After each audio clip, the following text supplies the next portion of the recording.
آمد سبت اکبر کریم ابن کریم آپ کو مبارک ہو۔ جملہ بدل کے یوں کہا جا سکتا ہے کہ بڑے حسین کی آمد مبارک ہو۔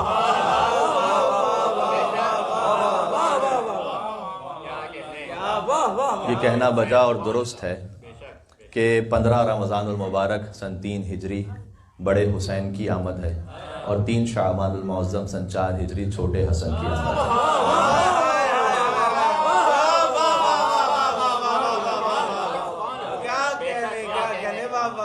یہ بات ان کے ناموں میں پوشیدہ ہے۔ حسن کہتے ہیں جن میں تمام کمالات اور خوبیاں جمع ہو جائیں۔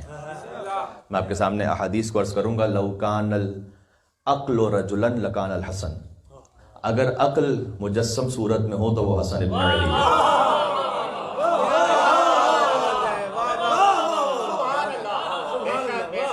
حدیث سرکار ختم مرتبہ احمد مصطفیٰ محمد مصطفیٰ صلی اللہ علیہ وسلم۔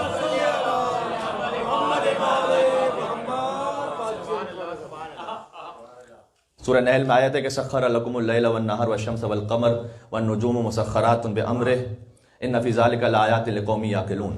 ہم نے تمہارے لیے مسخر کیا ہے، تمہارے کنٹرول میں دیا ہے، تمہارے لیے تسخیر کیا ہے، دن کو، رات کو، سورج کو، چاند کو، اور ستاروں کو ہم نے اپنے امر سے مسخر کیا ہے، اور اس میں ان فی ذلک لآیات لقوم یعقلون، ان میں عقل رکھنے والوں کے لیے نشانیاں موجود ہیں۔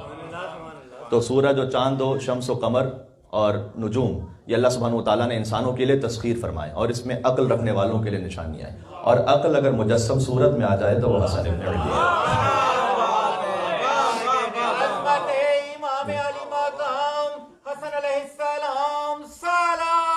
اللہم صل علی محمد وعلی محمد۔ سورہ اسراء میں فرمایا کہ وَلَقَدْ كَرَّمْنَا بَنِي آدَمَ وَحَمَلْنَاهُمْ فِي الْبَرِّ وَالْبَحْرِ وَفَضَّلْنَاهُمْ عَلَى كَثِيرٍ مِّمَّنْ خَلَقْنَا تَفْضِيلًا۔ ہم نے بنی آدم کو کرامت عطا کی ہے، اور وَلَقَدْ كَرَّمْنَا بَنِي آدَمَ وَحَمَلْنَاهُمْ فِي الْبَرِّ وَالْبَحْرِ، ہم نے سمندر اور خشکی میں بنی آدم کو چلنا سکھلایا ہے۔ وَفَضَّلْنَاهُمْ، اور ہم نے فضیلت عطا کی، عَلَى كَثِيرٍ مِّمَّنْ خَلَقْنَا تَفْضِيلًا، بنی آدم میں سے بہت سے ایسے ہیں کہ جن کو ہم نے تمام مخلوقات پہ فضیلت عطا کی ہے۔ یہ جو فضیلت ہے نا، ساتھ میں یہ حدیث بھی سن لیجئے گا، لو کان الفضل رجلا لکان الحسن۔ یہ ساری حدیث خطبہ راوندی کتاب، مطلب جو مؤلف ہے انہوں نے اپنی کتاب میں، بہار الانوار میں تو خیر ہے ہی، اور بھی کتابوں میں موجود ہے۔ لو کان الفضل رجلا، اگر فضیلت کسی انسان کی صورت میں ہو، لکان الحسن، تب بھی وہ حسن ہے۔ لو کان الحلم رجلا لکان علی، اگر حلم کسی انسانی صورت میں ہو تو وہ علی ابن ابی طالب ہے۔ پھر آگے فرمایا لو کان الحسن ہیئتن، اگر تمام خوبیوں کی کوئی ہیئت ہو، لکانت فاطمہ، بل ہی اعظم، بلکہ فرمایا کہ خوبیاں پیچھے رہ جائیں گی، سیدہ آگے بڑھ جائیں گی۔ یا علی، تمام احادیث ہیں۔ اللہم صل علی محمد وعلی محمد۔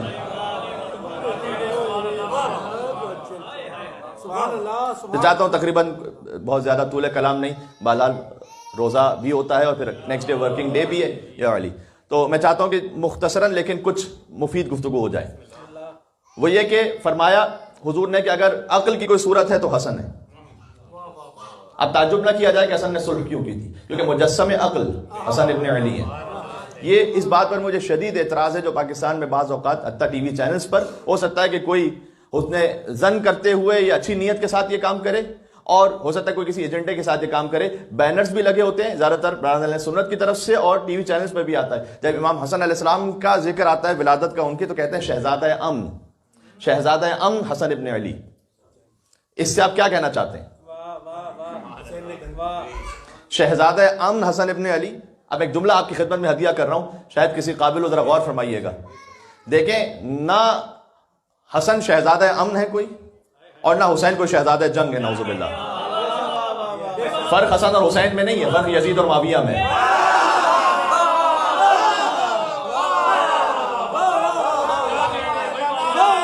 اسی بات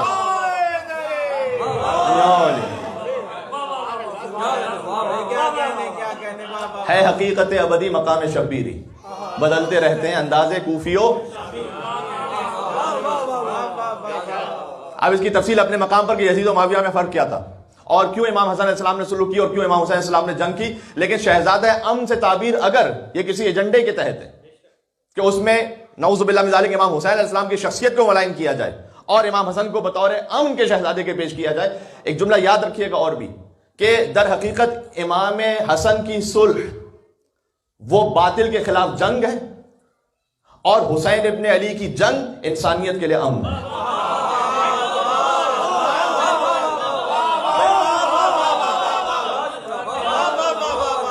یہ بات پہنچ رہی ہے, میں کیا عرض کرنا چاہ رہا ہوں. میں مل کے صلوات بھیج دے محمد اور آل محمد پر. اللہم صلی علی محمد و آل محمد.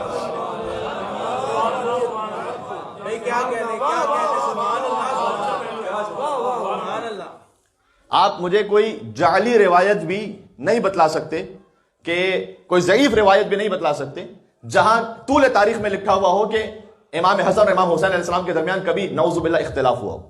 دیکھیں کوئی بھائی آپس میں کتنی محبت کرنے والے ہوں, ماشاءاللہ اللہ تعالیٰ نے, ظاہر ہے کہ آپ میں سے بہت سے ایسے ہیں کہ جنہیں اللہ نے بھائی عطا کی ہیں, تو چاہے آپ کا کتنا ہی قریبی تعلق ہو اور کتنی ہی محبت ہو, کہیں نہ کہیں زندگی میں جا کے کسی نہ کسی موقع پہ تو اختلاف ہوتا ہے.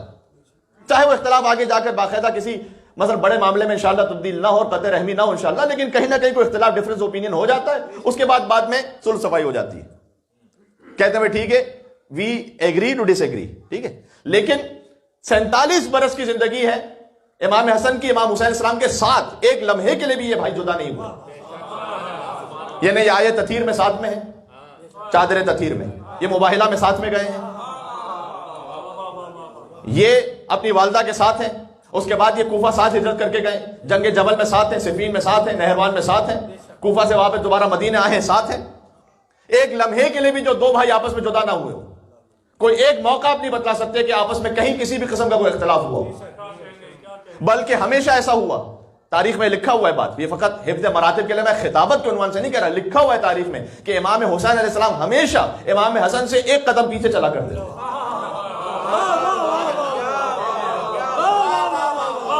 کاش میری بات پہنچ سکے میں کیا کہنا چاہ رہا ہوں. بھائی یہی تو وہ سنت ہے کہ جو پھر حسین اور ابو الفضل عباس میں دوبارہ تکرار ہوئی ہے.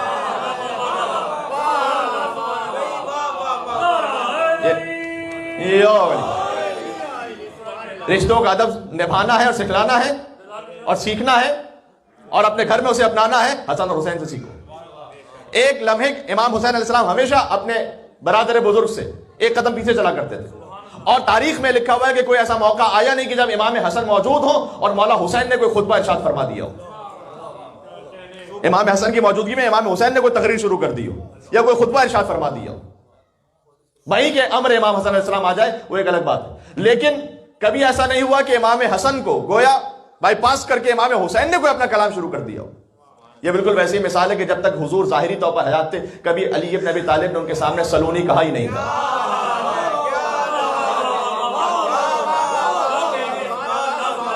یہ میں تاریخی حقیقتیں جو آپ کے سامنے ہیں.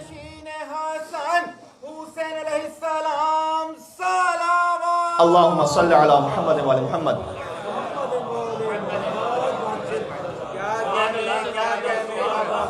مجھ سے کیوں پوچھو گے جب تک کہ رسول موجود ہے؟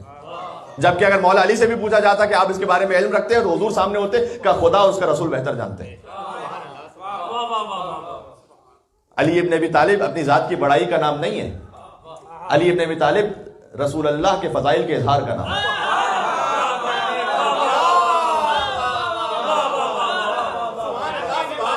اپنی شخصیت کی بڑائی نہیں ہے یہاں پر. جب تک حضور موجود تھے تو خود سلونی نہیں کہا, جب تک امام حسن علیہ السلام موجود تھے حسین خطبہ نہیں دیتے تھے, تقریر نہیں فرماتے تھے, ایک قدم پیچھے چلا کرتے تھے. آپ انداز محسوس کر رہے ہیں؟ اسی خاطر ہے کہ ان دونوں بھائیوں میں جو اللہ سبحانہ و تعالیٰ کی جانب سے ایک ہی نور ہے. اور میں نے کہا حسن اور حسین, آج بڑے حسین کی آمد ہے. مطلب کیا ہے اس کا؟ یعنی عربی زبان میں کل میں ایک جگہ جشن پڑھ رہا تھا, مجھے وہ باتیں جو ہو چکی ہیں وہ کل اس جشن میں, لیکن سہارا لے کے ایک بات میں آگے بڑھنا چاہتا ہوں. دیکھیں عربک لینگویج میں ایک ہوتا ہے اس میں مصغر. مصغر کسے کہتے ہیں؟ مثلا ہے ابن, ابن سے ہے بنائی فعیل کے وزن پر. ابن کا مطلب ہوتا ہے بیٹا, بنائی یعنی بہت عزیز پیارا بیٹا, مطلب وہی ہے. فلما بلغ معه السعي, ابراہیم علیہ السلام اپنے بیٹے فلما بلغ معه السعي, جب اسماعیل جوان ہو گئے باپ کا ہاتھ بٹانے لگے, قال یا بني انی ارى في المنام انی اذبحك فانظر ماذا ترى, قال یا بت افعل ما تؤمر ستجدنی ان شاء الله من الصابرین. ابھی مصائب کے تو آج دن نہیں، لیکن الیہ الیہ یا بنیہ کربلا میں، یعنی شفیق اولاد، بہت پیاری اولاد. بات واضح ہو رہی؟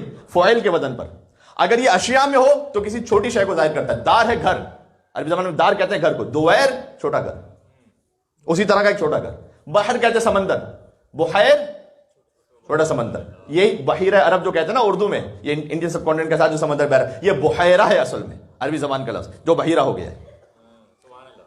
اور رشتوں میں ہو ابن بیٹا، بنائی بہت پیارا بیٹا. حسن جس میں ساری خوبصورتیاں جمع ہو. حسن سے فعیل کے وزن پر ہے حسین، یعنی بہت پیارا حسن.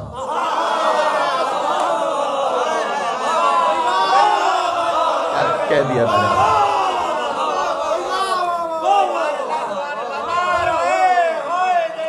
یا علی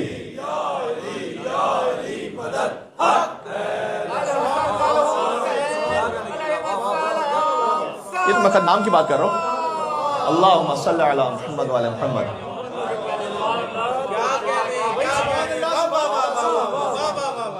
مجھے کہنے کی اجازت ہے کہ امام حسین علیہ السلام کا الگ سے نام ہی نہیں رکھا گیا. جب امام حسین کی ولادت ہوئی کہا یہ بہت پیارا حسن ہے.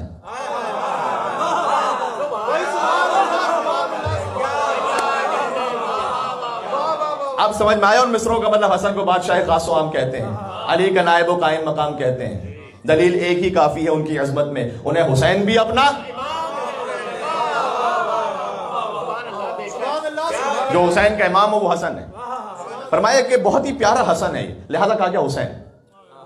حسن بھی حجت حق ہے، یہ اعتماد رہے. اور حسین چھوٹے حسن ہے، یہ بات یاد رہے. یہ جناب امروہی صاحب نے کہا تھا کہ جب یہی بات آئی تھی کہ ایک نے صلح کر لی ایک نے جنگ کر لی، اس کا بہت مرتبہ یہ بات ہو چکی ہے اور اس میں مجھے جانا نہیں ہے اس وقت، کیونکہ ایک بھائی نے صلح کی ایک بھائی نے جنگ کی، تو ایسا کیوں؟ تو کہا نہیں فرق نہیں ہے، حسن بھی حجت حق ہے. ایسا نہیں کہ حسن میں نعوذ باللہ شجاعت کی کوئی کمی ہے. وہ تو جمل میں نظر آ گیا تھا، اسی جمل کا بدلہ تھا کہ جو بہت سو کے دلوں میں تھا، اور حسن کے جنازے پر تیر باران کر کے اس بدلے کو لینے کی کوشش کی گئی تھی. تو حسن بھی حجت حق ہے. وہ کہتے ہیں حسن بھی حجت حق ہے، یہ اعتماد رہے. اور حسین چھوٹے حسن ہے.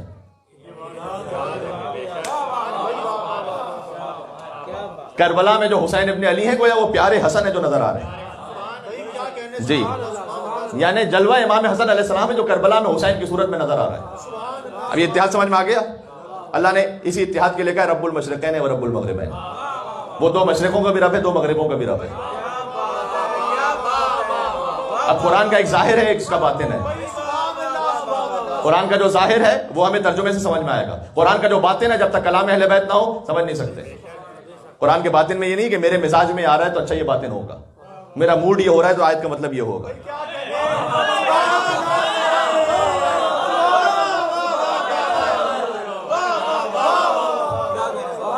قرآن کے باطن میں اجازت نہیں ہے کہ میرا دل چاہ رہا ہے تو باطن یہ ہے قرآن کا. نہ جب تک کہ اوتھنٹک کلام اہل بیت اطہار علیہ السلام موجود نہ ہو. وما یعلم تاویلہ الا اللہ والراسخون فی العلم. قرآن کے باطن کو سمجھنا ہے جو راسخون فی العلم کے پاس. قرآن کی تعویل کوئی نہیں جانتا. تعویل کہتے ہیں باطن کو. باطن ہے قرآن میں کہیں 7 باطن ان کا ذکر ہے، حدیث میں کہیں 70 کا ذکر ہے، کہیں 700 کا، کہیں 70,000 کا. یعنی لیئرز ہیں، ایک کے بعد ایک لیئر ہے. قرآن ہدایت کرتا ہے کسی ان پڑھ کو، وہ بھی پڑھے تو ہدایت ہے. قرآن کوئی عالم پڑھے تو اس کے لیے بھی ہدایت ہے. عالم فقیہ پڑھے اس کے لیے بھی ہدایت ہے. PhD ڈاکٹر پڑھے اس کے لیے بھی ہدایت ہے. کوئی میکینیکل انجینئر پڑھے اس کے لیے بھی ہدایت ہے. کوئی فلسفی پڑھے اس کے لیے بھی ہدایت ہے. کوئی عارف پڑھے اس کے لیے بھی ہدایت ہے. لیکن تب بھی نہ ختم ہونے والا سلسلہ ہے. گہرائی تک کوئی نہیں پہنچ سکتا ہے. وراسخون تو تنزیل کہتے ہیں ظاہر کو جو نازل ہوا ہے، تعویل کہتے ہیں باطن کو. لہذا حضور نے کہا اے علی میری جنگ تنزیل پر ہے، تمہاری جنگ تعویل پر ہوگی. حضور نے جو بدر، خیبر، خندق، بدر، احد، خیبر، خندق یہ سب ہے نا، یہ تنزیل پر ہے، تنزیل قرآن پر، قرآن کا نازل ہونا ثابت ہو. اور علی کی جو جنگ ہے نا جمل صفین نہروان، وہ تعویل پر ہے. قرآن کا باطن کیا ہے؟ یہ بات سمجھ میں آ رہی ہے میں کیا کرنا چاہ رہا ہوں؟ یہ حدیث رسول ہے. یہ تو رب المشرقین، میں اس پہ کل چونکہ تفصیل سے بات کر چکا، مجھے ایک بات کہہ کے آگے بڑھنا ہے تھوڑا سا. رب تو قرآن کا باطن ہے، ظاہر ہے، ٹھیک ہے. مثلا باطن کو اگر سمجھنا ہے کلام اہل بیت سے، سورہ بقرہ کی مشہور آیت ہے وَاسْتَعِينُوا بِالصَّبْرِ وَالصَّلَاةِ، نماز اور صبر سے مدد حاصل کرو. ترجمہ صحیح کر دو، صبر اور نماز سے مدد حاصل. صبر کا ذکر پہلے ہے وَاسْتَعِينُوا بِالصَّبْرِ وَالصَّلَاةِ وَإِنَّهَا لَكَبِيرَةٌ إِلَّا عَلَى الْخَاشِعِينَ. اور نماز بہت سخت ہے مگر یہ کہ جس کا دل جھکا ہوا ہو.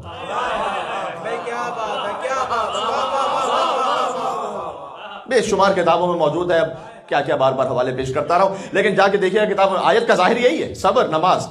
صبر سے بھی مدد لو, نماز سے بھی مدد لو. جناب امیر نے خود فرمایا ہے کہ وہ صبر ہوا رسول اللہ. صبر سے مراد یہاں رسول اللہ ہے, یعنی صبر سے مدد حاصل کرو, یعنی رسول اللہ سے مدد حاصل کرو. والصلاۃ فرمایا میں خود ہوں.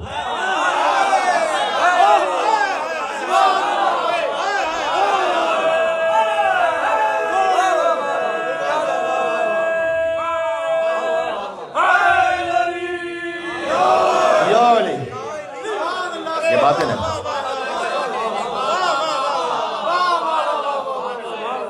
ابھی تو انشاءاللہ علی کے باطن پہ گفتگو ہوگی ایام شہادت کی مجالس میں, وہ انشاءاللہ جب توفیق رہی تو بات کریں گے پھر, کہ جتنا بقدر امکان ہے, جتنی ہماری اور آپ کی اوقات اور حیثیت ہے.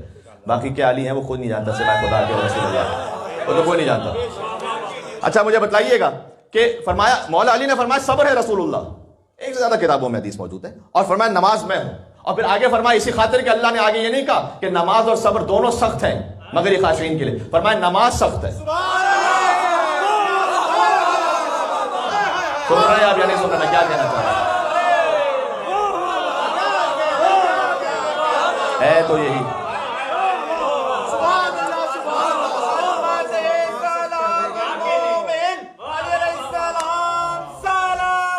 اللہم صلی علی محمد وعلی محمد.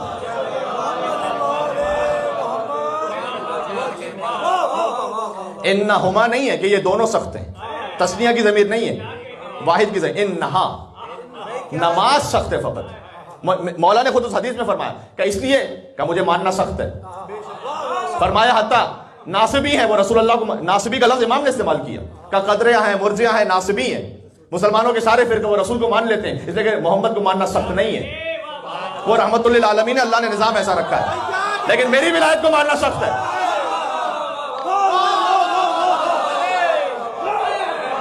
اس کے لیے دل آمادہ نہیں ہوتا. کیا ساتھ ہے یعنی میں امام حسن علیہ السلام کا جشن پڑھ رہا ہوں کے سامنے.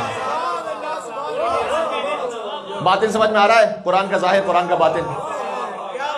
جا کے پوچھئے گا مولا سے کہ مولا یہ مشرقین اور مغربین کا باطن کیا ہے.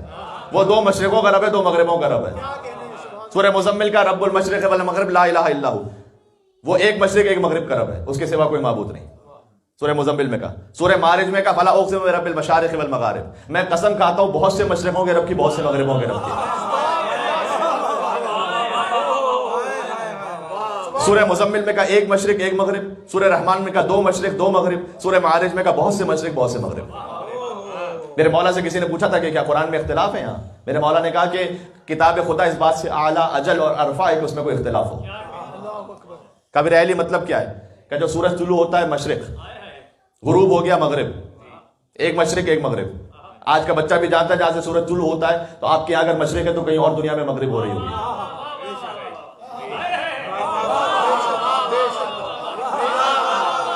یہ آپ کو تو سمجھانے کی مجھے ضرورت نہیں, آپ یہاں رہتے ہیں. جہاں ایک دفعہ مشرق ہو رہی ہے اسی لمحے کہیں اور مغرب ہے یا نہیں ہے, اور جہاں پر مغرب ہے پھر اسی لمحے کہیں مشرق ہے یا نہیں. ایک ہی دن میں دو مشرق دو مغرب. اللہ دو مشرقوں کا بھی رب ہے, دو مغربوں کا بھی رب ہے. زمین کی اپنی حرکت ہے جو اپنے گرد, جو خود اپنے ہی گرد ہے. لہذا آج کا جو مشرق کا پوائنٹ ہے وہ کل سے الگ ہے. بھائی طلوع آفتاب کا وقت الگ ہے نا, روز فجر کی نماز قضا ہونے کا روز وقت الگ ہے نا. پھر جب مغرب, جب سورج غروب ہوتا ہے وہ وقت بھی الگ ہے یا نہیں ہے. ایک سال میں بہت سے مشرق ہیں بہت سے مغرب ہیں.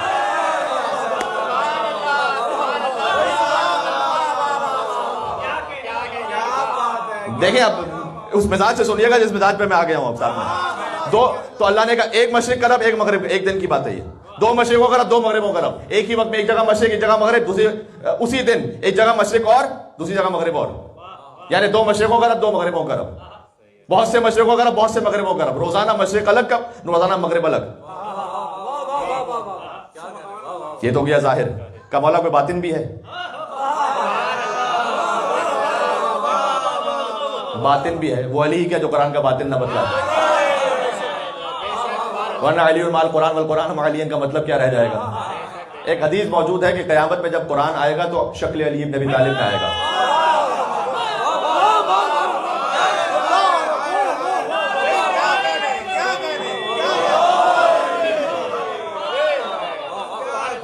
ہمارے اور آپ کے اعمال مجسم ہو کے آئیں گے نا. یاد ہے تجسم اعمال کی بحث یاد ہے؟ وَمَن يَعْمَلْ مِثْقَالَ ذَرَّةٍ خَيْرًا يَرَهُ، جس نے ذرا برابر خیر کیا ہوگا وہ خیر کی جزا پائے گا. یہ غلط ترجمہ ہے، محاورتاً ہے. خَيْرًا يَرَهُ، وہ خیر کو دیکھے گا. جزا کا لفظ کہاں ہے یہاں پر؟ وَمَن يَعْمَلْ مِثْقَالَ ذَرَّةٍ شَرًّا يَرَهُ، شر کیا ہوگا شر کی سزا پائے گا. یہ ہم ترجمہ کرتے ہیں دیکھے گا شر کو. دیکھے گا کیسے؟ وہ مجسم ہے. کتنے شیخ بھائی کے واقعات ہیں اور بھی واقعاتوں سے پہلے حدیث موجود ہیں کہ قبر میں انسانی صورت میں یا کسی نیک صورت میں یا کسی نورانی صورت میں نیکی آتی ہیں. مثلا کسی خونخوار کتے کی صورت میں برائیاں آ جاتی ہیں. مثلا احادیث میں آیا ہے کہ جب بہت سے لوگ قیامت میں محشور ہوں گے جو غیبت کرنے والے ہیں، کیونکہ اس کا باطن ہے کہ مردہ بھائی کا گوشت کھانا، وہ ویسے آئیں گے. اس کے لیے جو عمل ہے نا اس کا غیبت کا، وہ ویسے آئے گا. جو بہت غرور کرنے والے تھے وہ اپنی اصل کیفیت میں آئیں گے، چونٹی کی طرح. اللہ سزا دے گا. تو وہ انسان کی صورت میں نہیں آئیں گے، چونٹی کی طرح آئیں گے. جسے بڑا تکبر تھا اپنی دولت پر، اپنی شہرت پر، اپنے مقام پر، اپنے اسٹیٹس پر. بات سمجھ میں آ رہی ہے؟ یہ تجسم اعمال. قرآن کی حقیقت کیا ہے؟ علی مال قرآن و قرآن علی. اس پر میں بہت زیادہ پھر بات کر سکتا ہوں لیکن وقت نہیں ہے اس وقت. بظاہر مجھے نہیں معلوم، بظاہر ایسا محسوس، کیونکہ یوم تبلی السرائر، قیامت میں راز آشکار ہو جائیں گے جو اندر کی، کیونکہ تکبر کرنے والا میں کہا چوٹی کی شکل میں آئے گا، تو جو اندر کی کیفیت ہے نا وہ آشکار ہو جائے گی. بظاہر ایسا محسوس ہوتا ہے جو قرآن کا باطن ہے نا وہ آشکار ہوگا. قرآن کا جو باطن ہے وہ علی کا ظاہر ہے. علی کا باطن کیا ہے مجھے نہیں معلوم. اچھا یہ ساری بات کیوں ہے؟ امام نے کہا کہ جو باطن ہے، ایک مشرق ایک مغرب، دو مشرق دو مغرب، بہت سے مشرق بہت سے مغرب کا. مشارق سے مراد انبیاء ہے، مغارب سے مراد اولیاء ہے. صحیح ہے، بات ختم کرنے لگا ہوں. یعنی وہ مشارق کا رب ہے، مغارب کا رب ہے. مشارق سے مراد سارے انبیاء، مغارب سے مراد سارے اولیاء. دو مشرقوں دو مغربوں سے مراد، مشرقین سے مراد محمد اور علی ہے. حدیث سنا رہا ہوں. مغربین سے مراد حسن اور حسین. اچھا مشارق کو اولیاء کیوں، انبیاء کیوں کہا گیا؟ مغارب کو اولیاء کیوں کہا؟ اس لیے کہ مشرق سے جو روشنی چلتی ہے وہ مغرب تک پہنچتی ہے. انبیاء سے جو نور چلتا ہے وہ ان کے اوصیاء تک پہنچتا ہے. محمد اور علی سے جو نور چلا ہے وہ حسن اور حسین تک پہنچا ہے. حدیث ہے یہ. سمجھ میں آ گیا اب کیا ہے؟ اللہم صلی علی محمد وعلی محمد. بس عزیزو بات ختم کر دیں. اور اگر مشارق سے مراد انبیاء، مغارب سے مراد اولیاء، مشرقین سے مراد محمد اور علی، مغربین سے مراد حسن اور حسین حدیث میں. اور ایک مشرق اور ایک مغرب کو دیکھنا ہو تو غدیر کے میدان میں جب ایک مشرق نے مغرب کو مشرق ہوئے جہاں سے سورج طلوع ہوتا ہے، جب مغرب ہو تو چاند نظر آتا ہے. والشمس وضحاها والقمر اذا تلاها. سورج کی قسم، اس کی روشنی کی قسم، چاند کی قسم جو سورج کے پیچھے آ جائے. مشرق مصطفیٰ ہے، مغرب مرتضیٰ ہے. یہ باطن سنا رہا ہوں. رمضان کا مہینہ ہے، کچھ قرآن فہمی کے دریچے کھل جائیں. بات سمجھ میں آ رہی ہے جی؟ تو جو نور چلا نا محمد اور علی علیہ السلام سے، وہ پہنچا امام حسن امام حسین علیہ السلام تک. اور اس طرح سے نور پہنچا کہ مکمل علم علی ابن ابی طالب کے وارث حسن ابن علی، علی کی تمام صفات کے وارث. یعنی بے شمار اس پہ گفتگو ہو سکتی ہے، وقت نہیں کہ بات کی جائے. پہلے مولا علیہ السلام کے پاس ایک شخص آیا تھا، کہا کہ میں آپ ہی کی، ظاہری خلافت کا زمانہ تھا مولا کا، کہ میں آپ ہی کی حکومت میں رہتا ہوں، میں آپ سے کچھ سوال پوچھنے آیا ہوں. اچھا دماغ میں اس کے یہ تھا، علی ہمیشہ کہتے ہیں سلونی قبل ان تفرج، جیسے پوچھوں گا فوراً جواب دے دیں گے. وہ علی کے سامنے جب کسی نے مردہ لٹایا تو جانتے نا کیا شروع ہوا تھا؟ جو بھی کرنا مذاق نہ کرنا علی ابن ابی طالب سے.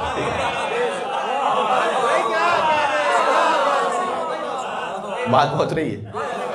اس نے کہا میں آپ سے سوال پوچھنا چاہتا ہوں اور میں آپ کے محلے کا رہنے والا ہوں. مولانا کا غلط، تو میرے محلے کا رہنے والا نہیں ہے،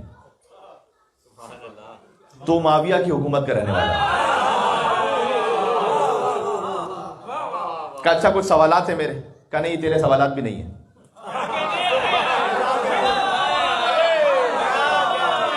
تیرے سوال نہیں ہیں. ہاں جی. کہا وہ اچھا وہ معاویہ نے کہا نہیں اس کے بھی سوال نہیں ہیں. ارے علی پھر کیا؟ کہا وہ بادشاہ روم نے خط لکھا ہے معاویہ کو.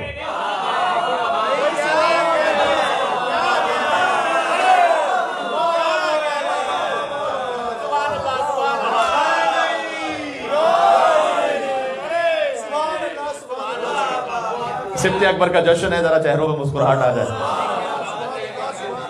کیا یہ بادشاہ روم نے خط لکھا ہے معاویہ کو اور اسے جواب آتے نہیں؟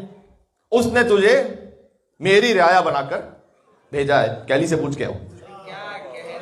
کہتے ہیں علی آپ تو سب جانتے ہیں. میرے مولا نے کہا لیکن میں جواب نہیں دوں گا، میرے فرزند حسن ابن علی سے پوچھو.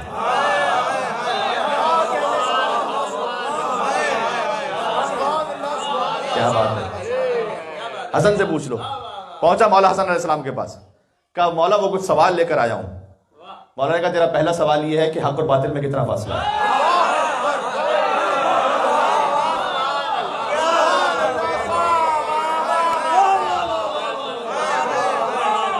ہے میرے ساتھ یا نہیں آپ؟ وہ نور جو محمد اور علی سے چلا تھا وہ حسن اور حسین تک پہنچا تھا. مشرقین اور مغربین سمجھ میں آ رہا ہے؟ کہ تیرا پہلا سوال یہ ہوگا کہ حق و باطل میں کتنا فاصلہ ہے. تیرا دوسرا سوال یہ کہ زمین و آسمان میں کتنا فاصلہ ہے. تیرا تیسرا سوال یہ کہ مشرق و مغرب میں کتنا فاصلہ ہے. جی فرمایا حق و باطل میں جو فاصلہ ہے، حدیث یہاں تک آپ کی پہ سنی بھی آگے شاید، تو اس لیے میں جلدی جلدی بیان کر دوں. حق اور باطل میں فاصلہ ہے 4 انگلیوں کا. جو کان سے سن رہے ہو بہت مرتبہ باطل ہے، جو آنکھ سے دیکھ رہے ہو وہ حق ہے.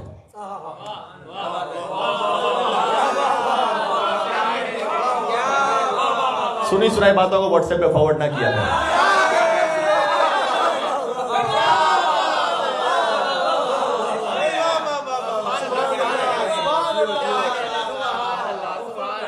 ایک سلوات کا حق تو بنتا ہے یہاں پر.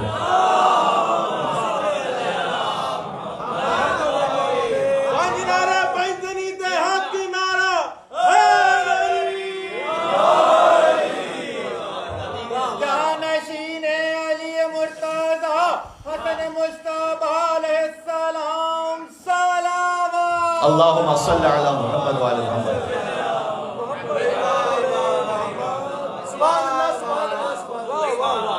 سنی سنائی بات کا باطل ہے. آنکھ سے دیکھو. بہت سو کے بارے میں سنی سنائی بات پہ یقین نہ کیا کرے. مولانا نے کہا کہ 4 انگلیوں کا فرق ہے. کان سے سنو باطل، آنکھ سے دیکھو حق. بہت گنجائش ہے کہ بات ہو سکے آگے بڑھتا ہوں. فرمایا زمین سے آسمان میں کتنا فاصلہ ہے؟ ایک مظلوم کی آہ کا فاصلہ ہے. میرے مولا نے جواب دیا.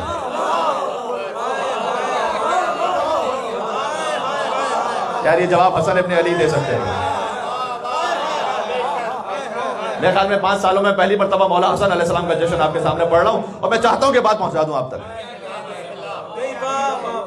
زمین سے آسمان تک ایک مظلوم کی آہ کا فاصلہ ہے. وہ سمجھ آتا کہ کلومیٹر بتائیں گے، کچھ میل بتائیں گے، اتنے 1000 کلومیٹر، اتنے لاکھ کلومیٹر کا نا. صحیح، مظلوم کی آہ کا فاصلہ ہے. اچھا مشرق اور مغرب کے درمیان کتنا فاصلہ ہے؟ پھر کو کتنے کلومیٹر ہے؟ مشرق و مغرب کے درمیان فاصلہ کا ایک سورج کے دن کی مسافت کا فاصلہ ہے. یہ میں نے محاورتاً کہا، زمین حرکت کر رہی ہوتی تو ایک جو زمین کی حرکت ہے وہ سورج مشرق سے طلوع ہوتا ہے، مغرب پہ غروب ہو جاتا ہے. یہ فاصلہ ہے. کہ اچھا اے مولا حسن ذرا وہ تو 10 چیزیں بتلا دیجئے جو ایک دوسرے پہ زیادہ سخت ہیں. مولا نے کہا کہ اللہ نے پتھر خلق کیا جو سخت ہے، اس سے اوپر لوہا خلق کیا جو پتھر کو توڑ دیتا ہے، اس سے اوپر آنکھ کو خلق کیا جو لوہے کو پگھلا دیتی ہے، اس سے اوپر پانی کو خلق کیا ہے کہ جو آنکھ کو بجھا دیتا ہے، پانی سے اوپر بادل کو خلق کیا ہے کہ جو پانی کو اٹھا لیتا ہے، بادل سے اوپر ہوا کو خلق کیا ہے کہ جو بادل کو ہلا دیتی ہے، ہوا سے اوپر ہوا کے فرشتے کو خلق کیا ہے کہ جو بادل کو بھی چلا دیتا ہے اور ہوا کو چلا دیتا ہے، اس سے اوپر ملک الموت کو خلق کیا ہے کہ جو ملک الموت ہوا کے فرشتے کو موت دے دے گا، اس سے اوپر موت کو خلق کیا ہے ایک دن ملک الموت پر بھی آ جائے گی، اور آخر میں اللہ نے مشیت امر ربی، امر کا لفظ ہے.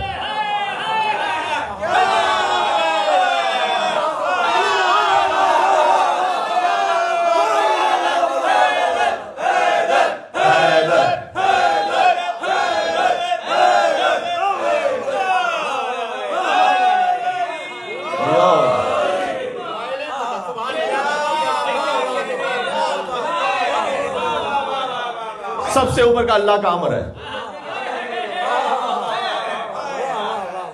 مجھے نہیں پتا اولو الامر کس کا لقب ہے. صاحب امر. شب قدر میں جس میں ملائکہ نازل ہو. جی صاحب الامر. اللہم صلی علی محمد وعلی محمد.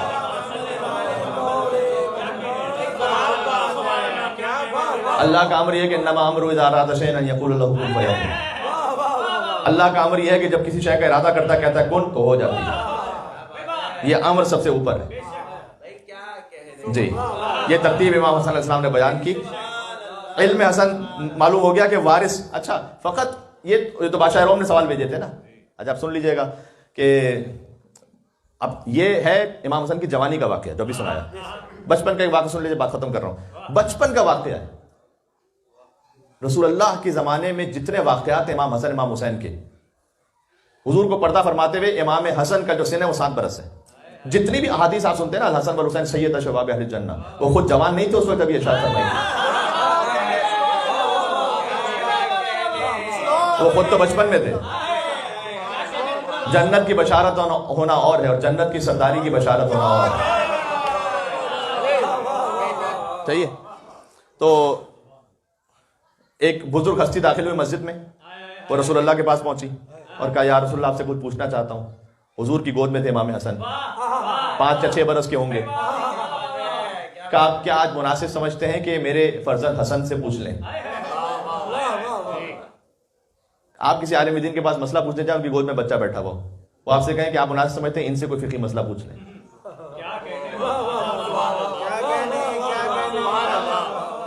تو کہے گا قبلہ جواب نہیں دینا تو اب نہ دیں جواب، لیکن یہ تو توہین ہو گئی بڑی کہ میں 5 برس کے بچے سے پوچھوں۔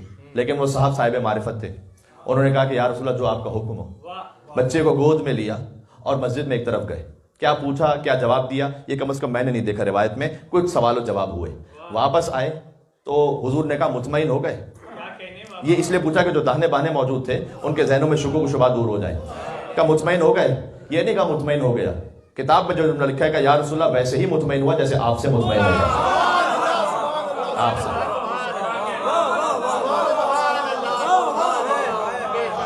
بچے کو حضور کے حوالے کیا اور واپس تشریف لے گئے۔ مدینہ چھوٹا سا شہر تھا، صحابہ کرام نے پوچھا یا رسول اللہ یہ کون سی بزرگ ہستی ہیں کہ جو تشریف لائی تھی جن کے احترام میں آپ بلند ہوئے تھے؟ کہ یہ حضرت خضر علیہ السلام تھے، حضرت خضر علیہ السلام تھے کہ جو آئے تھے کچھ مسائل پوچھنے کے لیے، اور میں نے کہا کہ آج آپ میرے بچے سے پوچھ لیں، میرے نواسے سے پوچھ لیں۔ یہ واقعہ بہت سو نے سنا ہوگا، میں نتیجہ دینا چاہ رہا ہوں۔ یہ فرق ہے اصحاب محمد میں اور آل محمد میں۔ کیا فرق ہے؟ بات واضح ہو گئی کیا فرق ہے؟ جو نبی کو نہ پہچان سکیں وہ اصحاب محمد ہیں، اور جو نبی کو پڑھا دیں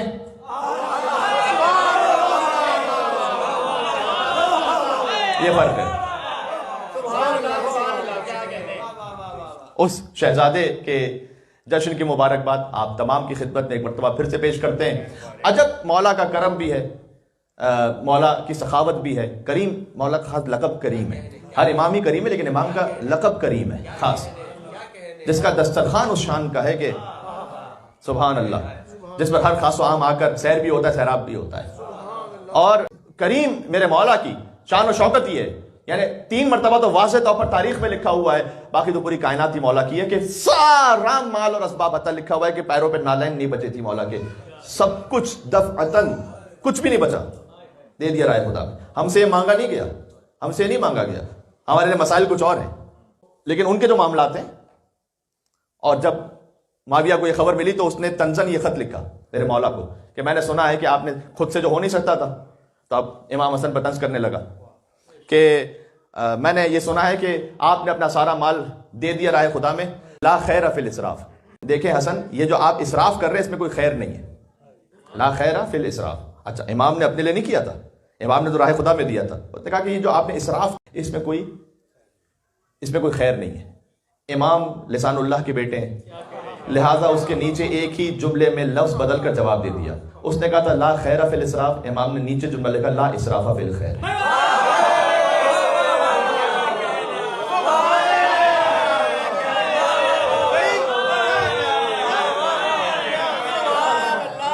یہ بات پہنچ گئی یا نہیں پہنچی آپ؟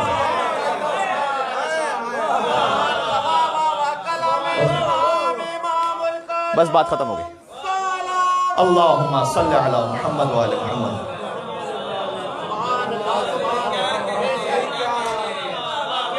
اس نے لکھا کہ اسراف کر رہے ہیں اس میں کوئی خیر نہیں ہے، مولانا نے کہا جتنا خیر کرتے چلے جاؤ اس میں کوئی اسراف نہیں ہے، لا اسراف۔ اس سے ایک درس تو یہ ضرور ملتا ہے کہ جتنی نیکیاں کر لیں جتنا خیر کر لیں، مطمئن نہ ہو جائے کہ بہت کر لیا، قیامت میں حدیث میں جملہ ہے کہ جس نے بہت بھی نیکیاں کی ہوں گی نا وہ سوچ رہا ہوگا کہ کاش کچھ اور کر لیتا. یہ حدیث میں ہر انسان کو اپنی نیکیاں کم لگ رہی ہوں گی قیامت میں. یہ حدیث کا جملہ ہے. کبھی قانے نہ ہو جائے. آپ کریم کے ماننے والے ہیں, کرم دکھلائیں, بزرگواری دکھلائیں. آپ کے داہنے بائیں بالخصوص اب پاکستان انڈیا کے جو اس میں حالات ہیں اس میں ذمہ داری اور بڑھ جاتی ہے. لہٰذا خود کچھ سیکریفائس کر کے بھی اگر آگے پہنچانا پڑتا ہے پہنچائیں آگے. یہ امام حسن علیہ السلام کا پیغام ہے. اور پھر یعنی ایک طرف سے وہ ہے کہ وہ علم امام حسن, ایک طرف وہ کن فیکون کی منزل کہ جب دیکھیں تو مرد کو عورت بنا دیں, وہ واقعہ بھی اپنے مقام پر ہے. وہ واقعہ میں نہیں پڑھوں گا اس وقت, اور عراق کو شام لیکن میں کہنا چاہ رہا ہوں. اور دوسری طرف ابدیت کی وہ منزل کہ جب مسجد میں داخل ہو تو کہتے ہیں کہ الہی ضیفک ببابک, پروردگار تیرا مہمان تیرے دروازے پر ہے. یہ جب امام بارگاہ ہے نا تو یہ سوچ کر آئے تیرا مہمان تیرے دروازے پر ہے. یا محسن قد اتاک المسیء, اے احسان کرنے والے ایک خطا کرنے والا تیرے پاس آیا ہے. فتجاوز عن قبیح ما عندی بجمیل ما عندک, پروردگار وہ جو میری کوتاہیاں ہیں اسے معاف فرما دے, وہ جو تیرا حسن و جمال ہے اس کے صدقے میں. یا کریم اے کرم کرنے والے. اللہ کو بھی کریم کا, خود امام حسن بھی اسی کرم کے نمائندے ہیں. بات واضح ہو رہی ہے. تو رات بھر بات ہوتی چلی جائے تو بات ختم نہیں ہوگی. میں یہیں پر گفتگو تمام کرتا ہوں اس دعا کے ساتھ کہ اللہ عز و جل آپ کو بے پناہ نوازے, امام حسن علیہ السلام کے صدقے میں آپ کے دسترخوان میں وسعت عطا فرمائے, کوئی غم نہ عطا فرمائے سوائے غم امام حسین علیہ السلام کے. اللہ عز و جل آپ کے دنیا اور آخرت کے دسترخوان میں برکت عطا فرمائے. اس دسترخوان کو ہمیں دوسروں تک فیضیاب کرنے کی توفیق عطا فرمائے, کسی اور کا محتاج نہ فرمائے. پروردگار بس ہماری دعا یہ ہے کہ تو ہم سے راضی ہو جا اور تیری حجتیں ہم سے راضی ہو جائیں, اور ہمیں اس عالم میں تجھ تک رجوع کرنے کی توفیق نصیب ہو جائے. ربنا تقبل منا انک انت السمیع العلیم بجائے محمد و آلہ الطیبین الطاہرین. برائے ظہور امام زمانہ عجل اللہ تعالی فرجہ الشریف مل کے جشن کی مبارکباد دیتے ہوئے 3 مرتبہ بآواز بلند صلوات بھیجیں محمد رسول اللہ.